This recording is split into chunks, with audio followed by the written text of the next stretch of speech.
የእማማ ሚዲያ ነው። ራዕያችን የተዋህዶ ሃይማኖታችንን ማስፋፋት፣ ቤተ ክርስቲያናችንንም መጠበቅ።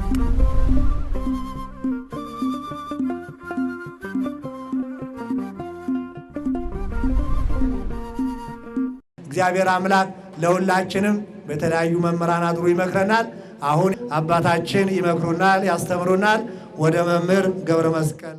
በስመ አብ ወወልድ ወመንፈስ ቅዱስ አሃዱ አምላክ አሚን። የተከበሩ አባታችን የዚህ ታላቅ ቤተ ክርስቲያን ዋና አስተዳዳሪ፣ የተከበራችሁ ከሩቅም ከቅርብም በመድኃኔ ዓለም ቸርነት በድንግል ማርያም አማላጅነት በእግዚአብሔር ፈቃድ በዚህ ስፍራ የተገኛችሁ የእግዚአብሔር ልጆች እንደምን ከረማችሁ? እንኳን አደረሳችሁ። ወደ ልቡ ተመለሰ። የሉቃስ ወንጌል ምዕራፍ 15 ቁጥር 11 ወደ ልቡ ተመለሰ። በዚህ ርዕስ ነው የምንማረው። እንግዲህ ችግር ሲበዛ፣ መከራ ሲበዛ፣ ስቃይ ሲበዛ ወደ ራሳችን መመለሳችን አይቀርም። ሰዎች መመለስ ሲያቅታቸው፣ ንስሐ መግባት ሲያቅታቸው፣ ወደ ራሳቸው መመለስ ሲያቅታቸው መከራ ይበዛባቸዋል። ከመከራ እግዚአብሔር ያድነን፣ ከስቃይ እግዚአብሔር ያድነን፣ ከፈተና እግዚአብሔር ያድነን። ቸሩ መድኃኔ ዓለም እኔንና እናንተን ለማዳን ዋጋ ከፍሏል። ደስ ይበላችሁ። ክብር ለመድኃኔ ዓለም። በእውነት ይህንን ቃል እንድትሰሙት ያስፈልጋል። የመጣው ለኃጢአተኞች ስለሆነ፣ የመጣው ለጠፉት ስለሆነ፣ እኔ የመጣሁት ለጠፉት ለኃጢአተኞች እንጂ ለጻድቃን አልመጣሁም ይላል። ደስ ይበላችሁ። ክብር ለመድኃኔ ዓለም ይሁን። እግዚአብሔር አምላካችን የመጣው ለኃጥአን ነው። እግዚአብሔር የመጣው ኃጢአተኞችን ወደ ጽድቅ ለመመለስ ነው። ስለዚህ የሉቃስ ወንጌል እንደሚነግረን 2 ልጆች አሉት፣ አንድ ሰው ነበር ይላል። ልጆቹ ታላቅና ታናሽ ናቸው። ለአባታቸው 2ቱ ቀረቡና እኔ በዚህ መኖር አልፈልግም አለ ታናሽ ወንድሙ። ታላቅ ወንድሙ ደግሞ ከአባቴ ጋር ከእናቴ ጋር መኖር እፈልጋለሁ አለ። ትንሽ ወንድሙ ግን ድርሻዬን ስጡኝና እኔ መሄድ አለብኝ፣ በዚህ ካንተ ጋር ከእናንተ ጋር መኖር አልፈልግም አለ። ልጆቻችሁን እግዚአብሔር ይጠብቅላችሁ። እና አባቱ ቢለምነው እምቢ አለ። መኖር አልፈልግም አለና የሚደርሰውን ድርሻ ተካፈለና ከአባቱ ከወንድሙ ከእናቱ ከዘመዶቹ ተለየና ሄደ። ሰው ከቤተ ክርስቲያን ከወጣ ከሃይማኖቱ ከተለየ ምድረ በዳ ነው። ሃይማኖት በሌለበት፣ ዕጣኑ በሌለበት፣ መስቀሉ በሌለበት፣ ቃለ እግዚአብሔር በማይሰማበት የሚኖር ሁሉ በምድረ በዳ የሚኖር ሰው ነው። ምድረ በዳ ማለት ምንም የሌለው ማለት ነው። እኛ እድለኞች ነን። በኪዳን ቀን በቅዳሴ ማታ በሰርክ ጸሎት ቤተ ክርስቲያንን ደጅ እየጠናን እንኖራለን። ደስ ይበላችሁ። ክብር ለመድኃኔ ዓለም። እግዚአብሔር የተመሰገነ። ድምፁ የእግዚአብሔር ስለሆነ፣ ቃሉ የእግዚአብሔር ስለሆነ፣ ስራው የእግዚአብሔር ስለሆነ። አዎ ከዚህ በኋላ ይሄ ሰው ከዘማዎች ጋር፣ ከሰካራሞች ጋር፣ ከሌቦች ጋር፣ ከወንበዴዎች ጋር ዋለና አደረና ሀብቱን ጨረሰ። የተካፈለውን ገንዘብ ጨረሰ። አድነን በሉ እስቲ።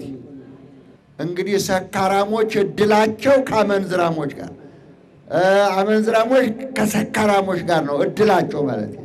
ከአባቱ የተካፈለው ገንዘብ አለቀ። ገንዘብ ስራ አለው የለው? ብዙ ገንዘብ ይዘው ወደ ከተማ ብትወጣ ዛሬ ጨርሰው ልታድር ትችላለህ። መተኪያ ተሌለው ማለት ነው። ይሄ ሰው ገንዘቡን ጨረሰ፣ አባከነ። ሲጨርስ ምን ይብላ? ምን ይጠጣ? የት ይደር? የት ይዋል? ጭንቅ ሆነ፣ መከራ ሆነ፣ ስቃይ ሆነ፣ ፈተናው በዛ። ማደሪያ ከሌለ፣ የሚበላው ከሌለ፣ የሚለብሰው ከሌለ፣ የሚያስጠጋው ከሌለ፣ መቼም እብድ የሚያስጠጋው የለም አይደለም። አሁን ሁሉም የሚሸሸው ሆነ። ገንዘቡን እስኪጨርስ ድረስ ብዙ አጃቢ ነበረው። ገንዘብ ሲኖራችሁ፣ ሀብት ሲኖራችሁ፣ ንብረት ሲኖራችሁ፣ መጋበዝ ስትችሉ፣ ማብላት ማጠጣት ስትችሉ ብዙ አጃቢዎች ወደ እናንተ ይመጣሉ። ብዙ ጓደኞች ወደ እናንተ ይመጣሉ። ያጣችሁ ዕለት ግን እንዴት አደራችሁ የሚላችሁ የለም ወገኖች። የጎሰቆላችሁ ዕለት ሁሉም አይቶ እንዳላየ ነው የሚያልፋችሁ። አድነን በሉ ከዚህ። አዎ አድነን በሉ። አያችሁ ሁሉ ገንዘቡ አጣ። ከዛ በኋላ ሰው ቤት ሄደና ተቀጠረ፣ ጥበቃ ተቀጠረ። ጥበቃ ሲቀጠር ደግሞ ምግቡ የሚሰጡት ምግብ ትንሽ ምግብ ነበርና አይበቃው፣ ይርበዋል። ትንሽ ትንሽ ነው ምግብ፣ ለነፍሱ ማሳደሪያ ነው የሚሰጡት። አልበቃው፣ ረሃቡ ጠናበት። አሳማ ነበርና የሚጠብቀው። ከነዚህ ከአሳሞች ጋራ መመገብ ፈለገ፣ መብላት ፈለገ። አይ እነሱም የራሳቸው ምግብ ስላልበቃቸው አሳማዎቹ ኃይለኞች ናቸው፣ 24 ሰዓት ነው የሚበሉት። እነሱም አላስጠጋሉት። አሁን ይሄ ሰው ተቸገረ። ከአሳማዎቹ ጋር ሊመገብ የፈለገውን አሰር እንኳን ማግኘት ስላልቻለ ተጨነቀ። ከዚህ በኋላ ወደ ልቡ ተመለሰ ይላል። ደስ ይበላችሁ። ክብር ለመድኃኔዓለም ይሁን። ወደ ራሱ ወደ ልቡ ተመለሰ ይላል። እግዚአብሔር ሆይ፣ አዎ እኔ አባቴ ቤት ብዙ ሀብት አለ፣ ብዙ ንብረት አለ። አባቴ ቤት ተርፏቸው በመንገድ ላይ የሚጣል ስንት ሀብት አለ፣ በጓሮ የሚጣል ስንት ሀብት አለ። እኔ እዚህ በረሃብ በጥም እሰቃያለሁ። ስለዚህ አለ ወደ አባቴ ቤት ልመለስ አለ። አዎ ወደ ልቡ ተመለሰ። አዎ ወደ አባቴ ቤት ብመለስ ይሻለኛል። አባቴ ቤት ተመልሼ እንጀራ ከተረፋቸው ከአሽከርና ከገረዶች ጋር ቁጠረኝ ልበለው። ከዚህ በኋላ ልጅህ አልባልም፣ በሰማይና በምድር በፊትህ በድያለሁ። ስለዚህም ልጅ ልባል አይገባኝም። ነገር ግን አለ፣ አዎ ነገር ግን ልጅ ልባል ባይገባኝም ከአሽከሮች እንደ አንዱ ቁጠረኝ ይለዋለሁ ብሎ ወደ ራሱ ልብ ተመለሰ ይላል። እግዚአብሔር የተመሰገነ ይሁን። ሁላችንን እንዲህ ይመልሰን። የበደለ ሰው ሲመለስ ጸጋ ይበዛለታል። መጽሐፍ በየተበጸጋ እግዚአብሔር ይላል።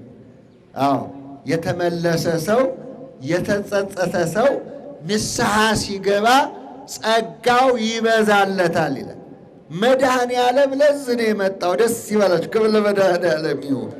እናንተ ሸክም የከበዳችሁ ኑ ወደ እኔ አሳርፋችኋለሁ ይላል። ቀንበሬ ልዝብ ነው፣ ሸክሜ ቀሊል ነው። ኑ ወደ እኔ ላሳርፋችሁ ይላችኋል። ደስ ይበላችሁ። ክብር ለእሱ ይሁን። ስለዚህ እንዲህ አለ፣ አባቴ ሆይ በድያለሁ፣ ይቅር እንድትለኝ በሉ። ወደ አንተ መጥቻለሁ አለ። ክብር ለመድኃኔዓለም ይሁን። ወደ አንተ መጥቻለሁ። ይህ ሰው አባቴ ሆይ በሰማይና በፊት በድያለሁ ይቅር በለኝ ብሎ ሲመጣ አባቱ በሩቅ አየው ይላል። ደስ ይበላችሁ። ክብር ለመድኃኔዓለም ይሁን። በሩቅ አየውና ይሄ ጎሰቆለው ልጅ አይደለምን? ልብሱን ያጣው የጎሰቆለው የተዋረደው ራቁቱን የቀረው ይሄ ልጅ አይደለም አለ። በሩቅ አየው፣ በመድረክ ላይ ሆኖ አየው። ወደ ልጁ ሄደ። አባት ልጁን አይጠላም ወገኖች። ምንም ብንጎሰቁል፣ ምንም ኃጢአታችን ቢበዛ፣ ምንም በደለኞች ብንሆን እግዚአብሔር ሩቅ አይደለም፣ ቅርብ ነው፣ መሐሪም ነው። ታዲያ አያችሁ እሱ ቸርነቱ የበዛ ስለሆነ ሩቅ ሆኖ አየውና ወደ ልጁ ሄደና እቅፍ አድርጎ ሳመው ይላል። ደስ ይበላችሁ። ለመድኃኔዓለም ይሁን። እቅፍ አድርጎ ሳመው። ጎስቁሏል፣ ረክሷል፣ ጠፍቷል፣ ከእንግዲህ ልጄ አይደለም አላለው። እቅፍ አድርጎ ሳመውና ልጄ ጠፍቶ ነበር ተገኘ፣ ሞቶ ነበር ተነሳ፣ ደስ ይበላችሁ አለ። ክብር ለመድኃኔዓለም ይሁን። እስቲ ተመልከቱ፣ አስተውሉ። ልጄ ሞቶ ነበር አለ፣ ተነስቷል። ልጄ ጠፍቶ ነበር ተገኝቷል። ጎረቤቶቹንና ዘመዶቹን ደስ ይበላችሁ አላቸው ይላል። ይሄ ብቻ አልነበር፣ ወደ ቤት ወሰደው ይላል። ወደ ቤት ወሰደውና በሉ ፈጥናችሁ ገላውን እጠቡታል። ገላውን ታጠበ። ፈጥናችሁ ጋቢ አልብሱት አለ። ጋቢ አለበሱት። ፈጥናችሁ አዲስ ጫማ ለእግሩ አድርጉለታል። አደረጉለት። ፈጥናችሁ ለጣቱ ለእጁ ቀለበት አድርጉለታል። ክብር ለመድኃኔዓለም ይሁን። እስቲ አመስግኑ ወገኖች። ለእኛ ያደረገልን መድኃኔዓለም ይሄ ነው። ታናሹ ልጁ የተባለው አዳም ነው። ከመላእክት ጥቂት አሳነስከው። ታላቅ የተባሉ ቅዱሳን መላእክት ናቸው። በተፈጥሮም በረቂቅነትም ይበልጣሉ ከሰው። በተፈጥሮ ቅዱሳን መላእክት የተፈጠሩት እሑድ ነው። አዳም የተፈጠረው ዓርብ ነው። በረቂቅነት ቅዱሳን መላእክት በነፋስና በእሳት ይመሰላሉ፣ ረቂቅ ናቸው። ሰው ደግሞ አራት ባህርያት አለው። እሳት፣ ነፋስ፣ ውሃ፣ መሬት። አራቱ ባህርያተ ሥጋ ይባላል። የሚዳሰስ፣ የሚጨበጥ፣ የሚሞት፣ የሚበላ፣ የሚጠጣ፣ የሚኖር ነው። ቅዱሳን መላእክት ሞት፣ ድካም፣ መብል፣ መጠጥ፣ መውለድ፣ መጋባት የላቸውም። ረቂቅ ናቸው። ነፋስና እሳትን አይታችሁ መዝኑ። እንግዲህ ልብ በሉ። አሁን አዳምና ቅዱሳን መላእክት ነበሩ በኤደን ገነት። ቅዱሳን መላእክት አዳምን ይጠብቃሉ፣ ያገለግላሉ። ነገር ግን አዳምም ወደቀ፣ መላእክትም ወደቁ። ሳጥናኤል ወደቀ። 10 ነገር ነው የወደቀ። ሳጥናኤል ወድቆ መልሰኝ አላለም፣ ወደ ልቡ አልተመለሰም። ሳጥናኤል ዳቢሎስ ወደ አባቱ ወደ ፈጣሪው አልተመለሰም። አዳም ግን 100 ዓመት አልቅሶ ተመለሰ። ደስ ይበላችሁ። ክብር ለመድኃኒዓለም ይሁን። አሁን ያልኳችሁ ይሄ ነው። ዕፀ በለስ በላ፣ ራቁቱን ሆነ። አዳም ግብሩ ለዲያብሎስ ሔዋን ዓመቱ ለዲያብሎስ ተብሎ ለዲያብሎስ ፈረመ። 5500 ዘመን ገዛው፣ ቀጠቀጠው፣ ራበው፣ ጠማው፣ ተጎሳቆለ። የሰው ጽድቅ እንደ መርገም ጨርቅ ተቆጠረ። ከዚህ በኋላ ሰውና እግዚአብሔር ተለያዩ። አጋንንት ደግሞ እጄ ተገባህልኝ ብሎ በደንብ ረገጠው፣ በደንብ ወቀጠው፣ በደንብ ገዛው። አዳም ራበው፣ ጠማው፣ ተጨነቀ። ስለዚህ 100 ዓመት አለቀሰ። አባቴ ሆይ አጥፍቻለሁ፣ አባቴ ሆይ ማረኝ ብሎ 100 ዓመት ሲያለቅስ ቸሩ መድኃኔ ዓለም ለአዳም ተስፋ ሰጠ። ከልጅ ልጅ ተወልጄ አድንሃለሁ አለው። የልጅ ልጅ የተባለችው ድንግል ማርያም ናት፣ የመድኃኔ ዓለም እናት። ደስ ይበላችሁ። ለመድኃኔ ዓለም ይሁን። እሷ ናት። የአዳም ተስፋ ተገኘች። አዳም በድያለሁ ብሎ በማልቀሱ ምክንያት ተስፋ አገኘ። ያችን ቀን ሲጠብቅ ኖረ። እነሆ መድኃኔ ዓለም ወደዚህ ዓለም ሲመጣ 99ን በዱር ትቶ ይላል። 99 ነገደ መላእክት ናቸው። በቅዱስ ሚካኤል የሚመሩት 99 ነገደ መላእክት። ዲያብሎስ ተሸንፎ ሲወድቅ በሳጥናኤል ቦታ የተተካው ቅዱስ ሚካኤል ነው። ደስ ይበላችሁ። ክብር ለመድኃኔዓለም ይሁን። የመላእክት አለቃ 99ኙ ነገደ መላእክት የሚመሩት በቅዱስ ሚካኤል ሲሆን ታናሽ ልጁ የተባለው አዳም ደግሞ ማረኝ፣ ይቅር በለኝ፣ በድያለሁ ብሎ ወደ አባቱ ስለተመለሰ በትከሻው ተሸከመው። ደስ ይበላችሁ። ክብር ለመድኃኔዓለም። የጠፋውን በጌን አግኝቼዋለሁ፣ የሞተው አዳም ተነስቷል፣ ወደ ቀድሞ ክብሩ ተመልሷል። ደስ ይበላችሁ ብሎ አወጀልን። ደስ ይበላችሁ። ክብር ለመድኃኔዓለም ይሁን። እግዚአብሔር የተመሰገነ። በማእከለ ምድር መድኃኒትን አደረገ። በማእከለ ምድር ኢየሩሳሌም ናት ማእከለ ምድር የተባለች፣ መስቀሉ የተተከለባት ማእከለ ምድር መድኃኒትን አደረገ። ሥጋውን ቆርሶ ደሙን አፍሶ ለእኔና ለእናንተ ሰጠ። ደስ ይበላችሁ። ክብር ለመድኃኔዓለም። ይሄ ነው መድኃኔዓለም። ገላውን እጠቡት፣ ንስሐ ነው። ኃጢአታችሁን ስትናዘዙ ትታጠባላችሁ። ጋቢውን አልብሱት፣ የተገፈፈው ጸጋ ይመለስለታል። ራቁቱን ሆኖ ነበር። ጸጋው ተገፎ ራቁቱን ዕፀ በለሱን ቅጠል ሰፍቶ ጫካ ተደብቆ ነበር። ራቁቴን ሆኜ ፈርቻለሁ ብሎ ነበርና ያንን ጋቢ አልብሱት አለ። ያ ጸጋ ተመለሰለት። ደስ ይበላችሁ። ክብር ለመድኃኔዓለም። የተገፈፈውን ጸጋ መለሰለት። ለእግሩ ጫማ አድርጉለት፣ የወጣባትን ኤደን ገነት መልሱለት አለ። ወደ ኤደን ገነት ተመለሰ። ደስ ይበላችሁ። ክብር ለመድኃኔዓለም ይሁን። እግዚአብሔር የተመሰገነ ይሁን። ለእጁ ቀለበት አድርጉለት፣ ኪዳነ ተካሄድኩ ምስለ ሮያኔ። የመጀመሪያው ከአዳም ጋር የገባው ቃል ኪዳን ነው።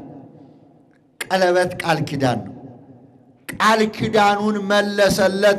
ወደ ኤደን ገነት ዛሬ ወደ ርስቱ አዳም ተመልሷል። ደስ ይበላችሁ። ክብር ለመድኃኔዓለም።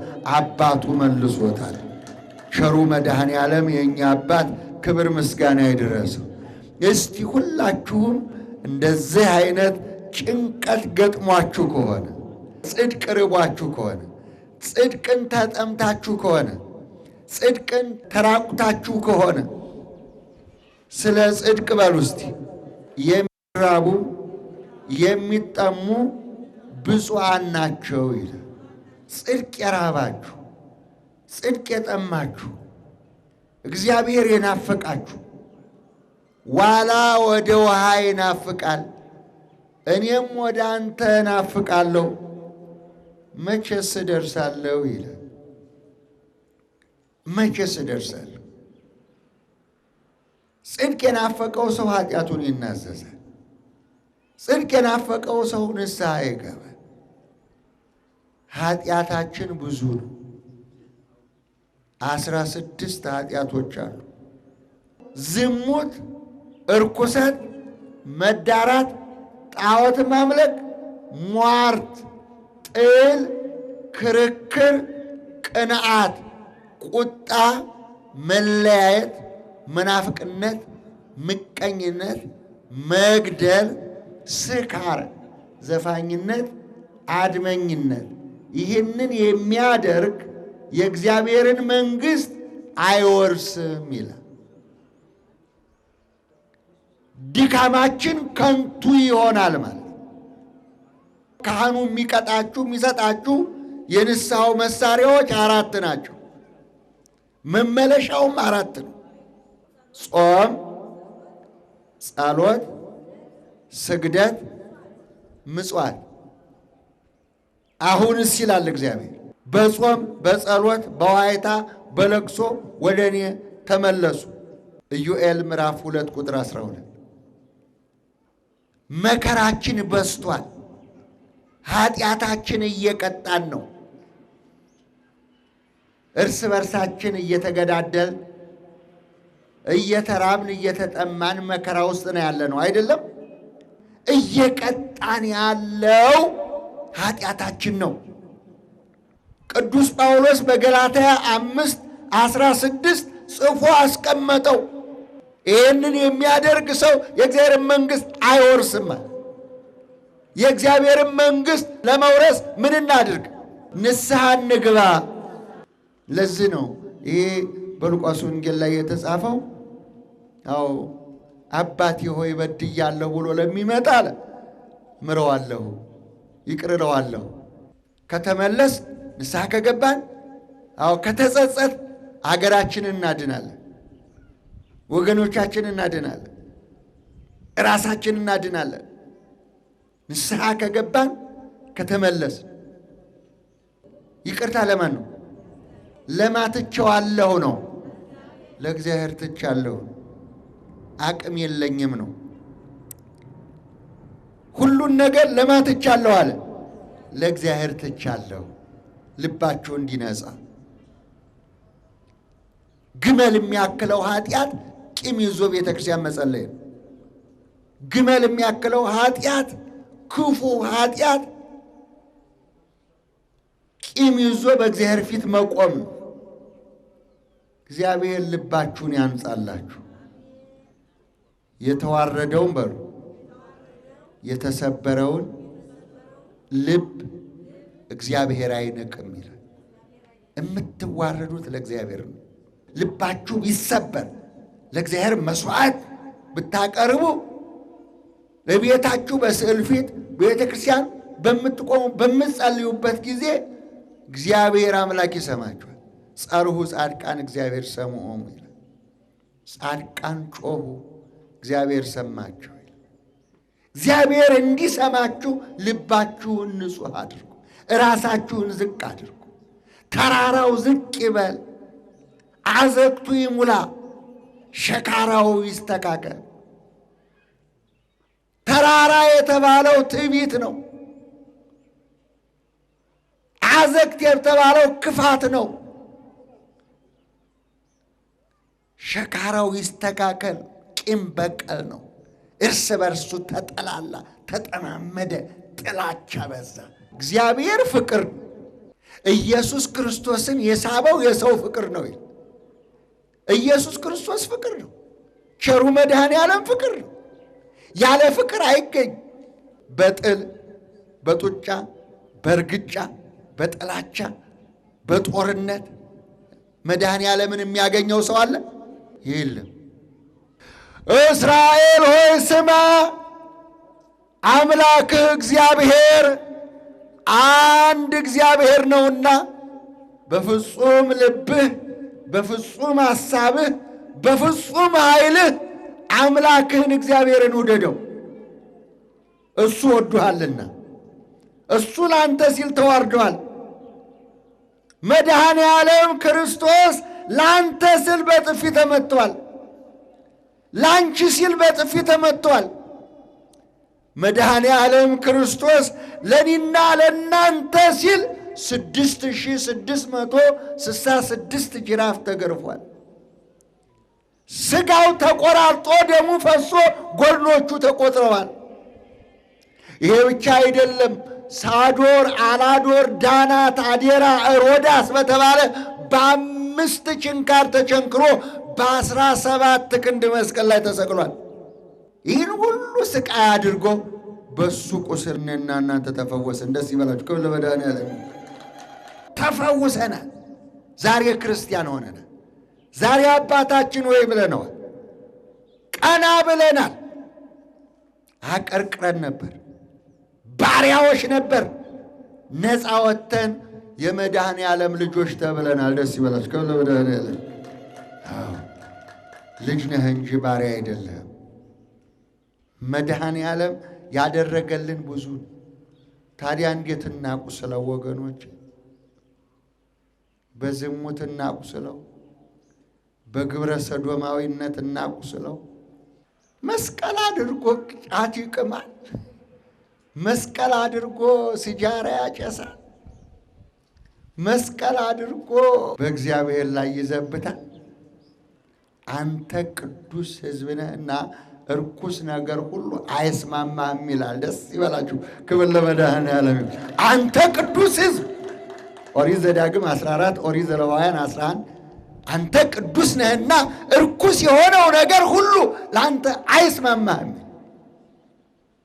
በኑሯችሁ ሁሉ ቅዱሳን ሁኑ ይላል። ሰዎች ይህን የመሰለ ክብር፣ ቅድስና ፀሐይ ወጥቶላቸው ለምንድን ነው ጨለማ የሚፈልጉት? ለምንድን ነው ጨለማ ውስጥ የሚመላለሱት? ምን ጎደለ? አንድ ወንድ ለአንድ ሴት ብሎ እግዚአብሔር ሰጠ። ብዙ ተባዙ ተብላችሁ እንድትባዙ እግዚአብሔር ፈቀደ። አልበቃም? በሕጋዊ ጋብቻ ትዳር እንዴት ደስ ይላል! ክህነት ይሆናሉ። እነዚህ ካህናት በሚስቶቻቸው ክህነት አግኝተው እግዚአብሔር ይፍታ ይላሉ። ሕጋዊ ሚስትህ እኮ ሕግ ናት። ሕጋዊ ባለሽ ሕግሽ ነው። ከዚህ አልፎ ሰው ከእንስሳ ጋር ወንድ ለወንድ ግብረ ሰዶማውያን ከተመለሳችሁ እመለሳለሁ፣ በረከትንም እሰጣችኋለሁ፣ እባርካችሁም አለው ይላል። በኃጢአተኛ ሰው አትቅና ወገን። ለአንተ የሚሻልህ እግዚአብሔር ነው። እግዚአብሔር ቸር እኮ ነው። እግዚአብሔር እኮ መሐሪ ነው። እግዚአብሔር እኮ ሁሉ ያለው ነው። እከሌ እንዲህ አድርጎ እከሌ ይህን ሁሉ ክፋት ሰርቶ ይሄው ተመችቶት ይኖራል አትበል። ሞቷል እኮ ነፍስ የለውም። በስጋው መኖሩን ነው የምታየው። በስጋማ አሳማውም ይኖራል። ምን ችግር አለ? 24 ሰዓት ይበላል ይኖራል አሳማው አይደለም? እንደ አሳማ ይቀልብሃል ሰይጣን። ክፉ አእምሮ፣ ክፉ ልብ፣ ክፉ ስራ እየሰራ አዎ ያስቀምጥሃል ሰይጣን። ኋላ ግን በሲኦል ያርዳሃል። ትሎ ያንቀላፋም፣ እሳቱ አይበርድም። ያን ጊዜ ጩኸት ይሆናል፣ የማይጠቅም ጩኸት ነው። ያን ጊዜ ሐዘን ይሆናል፣ የማይጠቅም ሐዘን ነው። ያን ጊዜ ፍጅት ይሆናል፣ የማይጠቅም ፍጅት ነው። እዚህ ካህኑ ሲቀድስ አልሰማችሁም? እስመ ይትፈጸም አፍ ዘይነብብ አመፃ። አመፅ፣ ሽንገላ ትናገር የነበረች አንደበት ሁሉ ትዘጋለች። አበቅ የመዳን ቀን አሁን በብርሃን ሳላችሁ መናዘዝ ስችሉ፣ መናገር ስችሉ፣ መቁረብ ስችሉ፣ መመጽወት ስችሉ፣ መስራት ስችሉ፣ ዛሬ የመዳን ቀን ዛሬ። ይሄ ቀን አይለፍብህ ወገኔ፣ አይለፍባችሁ። ዛሬ ቤተ ክርስቲያን ንስሐ ግቡ መንግሥተ ሰማያት ቀርባለች እያለ እያወጀች ነው ቤተ ክርስቲያን። አይለፍባችሁ። አሁን ቤተ ክርስቲያን ተከፍቷል። የተከፈተ በር ሰጥቻለሁ ይላል እግዚአብሔር። በዚህ በተከፈተው በር ዛሬ ዳኑ፣ ዛሬ ተናዘዙ፣ ዛሬ ንስሐ ግቡ፣ ዛሬ ከነፍስ አባታችሁ ጋር ተገናኙ። ግድ የላችሁ። ስለዚህ እግዚአብሔር አምላካችን በቸርነቱና በይቅርታው በምህረቱ ያስበን፣ ወደ ልቡ ተመለሰ። የሰላሙ አባታችን መድኃኔዓለም ይባርከን። እልል በሉና መስግኑ። እግዚአብሔር የተመሰገነ። እግዚአብሔር አምላክ መምህራንን ያሳጣን፣ በዕድሜ በጸጋ ይጠብቅልን። የጻድቃን የሰማዕታት ጸሎት፣ የድንግል ማርያም አማላጅነት፣ የቅዱስ ዑራኤል ጠባቂነት፣ የመድኃኔዓለም ቸርነት ከሁላችን ጋር ይሁን። አባታችን ሆይ ብለን እንጸልይ።